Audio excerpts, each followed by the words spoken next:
Tepat pukul 9.30 waktu Indonesia Barat, tim Monef Kecamatan Dramaga berada di Desa Neglasari. Tim Monef ini langsung memeriksa berkas laporan pertanggungjawaban yang telah disiapkan oleh Pemdes Neglasari. Berkas laporan selama 1 tahun dari bantuan keuangan dana desa maupun Samisade. Satu persatu berkas laporan setiap kegiatan pembangunan yang telah direalisasikan, bantuan keuangan Samisade seperti pengaspalan dihitung ulang akan volume panjang dan lebar.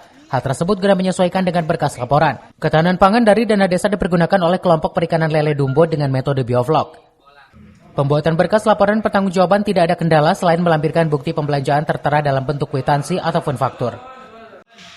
Ya, dari tim monitoring jelas ada arahan ya kami ke desa, terutama tentang tertib administrasinya, kemudian tentang juga giat-giat dari pembangunan itu sendiri, infrastrukturnya. Yang paling dalam adalah ya untuk tertib administrasi sih ya. Supaya benar-benar rapi, dicermati dulu dan harus benar-benar teliti dalam pembuatan SPJ atau pelaporannya. Sementara itu, Monef bantuan keuangan dana desa dan Samisade tahap kedua dan hasil Monef tersebut seluruh kepala desa akan dikumpulkan oleh camat.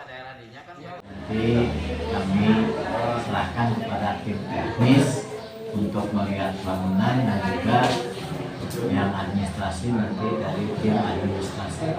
Laporan memang sudah terserap, tinggal nanti administrasinya yang harus dilengkapi, perlengkapan administrasi.